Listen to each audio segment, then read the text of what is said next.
So the other day I was playing a game of Clash Royale, and my mini P.E.K.K.A. was at their tower, and they had no defense, but my mini P.E.K.K.A. was like this close to dying. And I was like, if I freezed it right there, I would have taken their tower. So I decided to make a deck to do just that, and hopefully annoy some people. But Alex, maybe. Let's see if we can maybe annoy Alex. Good luck. Good luck. Okay, so I was thinking of something today because yesterday's video, as you all know, I talked about because of that movie. Oh my goodness, that was crazy that it upset me so deeply. Not upset me, but you know. I was like, if the message of this movie is anti-prison, it got me. I don't know. And someone comments, they're like, yeah, what a great idea. Like, all the pedophiles and sex offenders will be roaming free and all this stuff. And I was like, I'm thinking about that. And it kind of got me thinking about other things, too. About just the general way that we treat people that do the things they shouldn't do. And how we respond to that. And how a lot of times I feel like there's this invisible line we've drawn, okay, when we see stories about people who have done arguably less serious crimes, like, I don't know, robbing a bank, we'll go for that, or we'll say they robbed a major corporation that had so much money, and it was actually just to feed their starving children, because of a corrupt system. I don't know, something like that, like where we can justify it.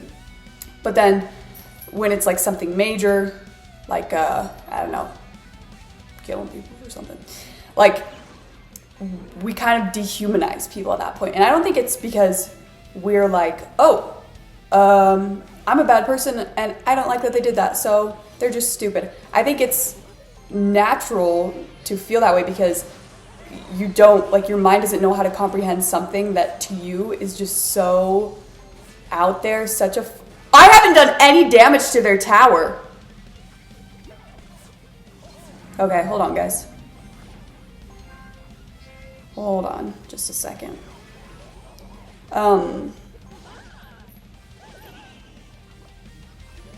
Yeah, I think I need arrows for this type of thing.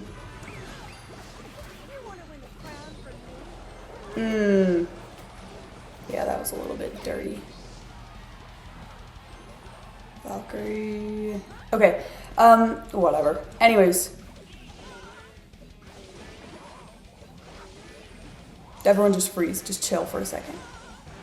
Just relax.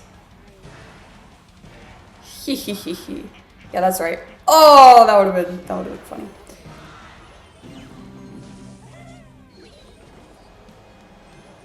Okay, so I'm probably not gonna win this one. So back to what I was saying.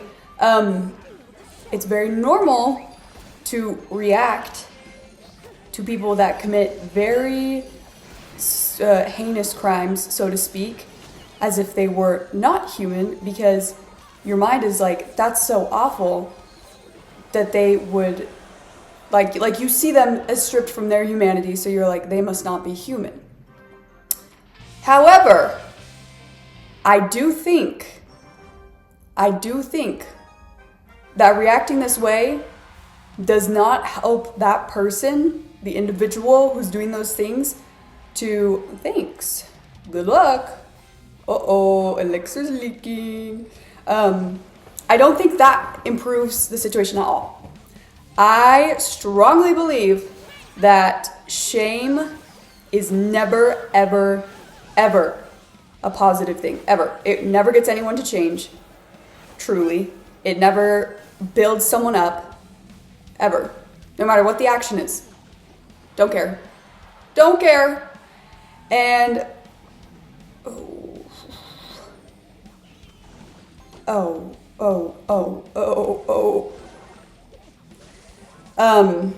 okay, so what I'm saying is, what are we saying, guys? What are we saying?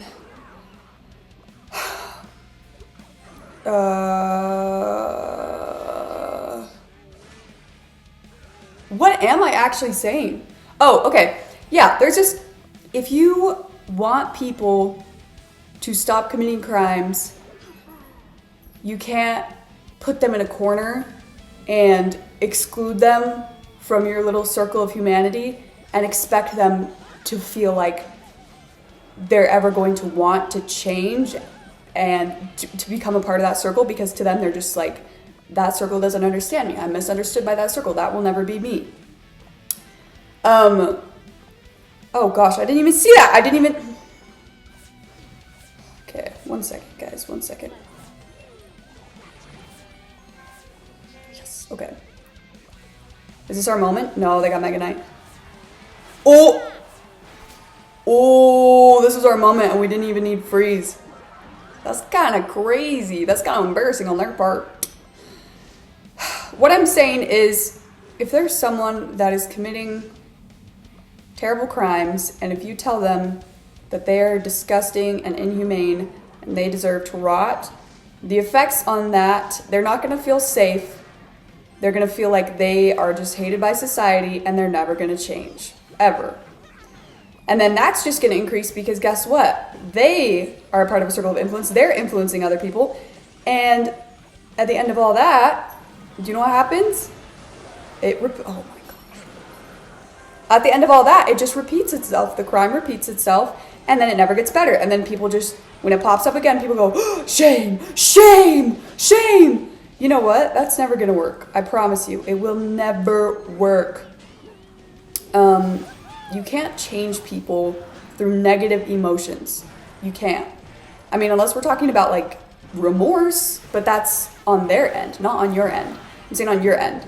Like there's a quote I like, and this can apply for everything. Like if you're like, oh my gosh, I wish that my cousin would stop spending money on raffle tickets or something. If you're just like on their, oh no. No, don't. Okay, it's fine. If you are on their case about it and you're just like, oh, that's so stupid, whatever, all they're going to do is push you away. And this is because there's this quote that I like. It says, hearts cannot change where love is not present. And basically, okay, good game. And that's true.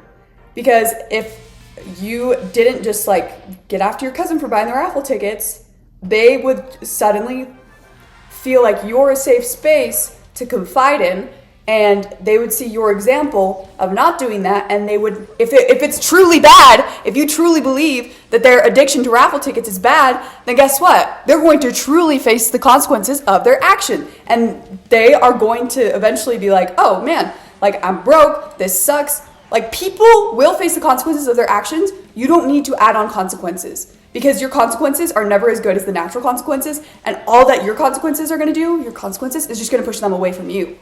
That's it. So, when they face the consequences of their actions, you're suddenly their friend that they can confide in, and then they're like, hey, I see the way you're doing things. I want to be like you. And then you help them out.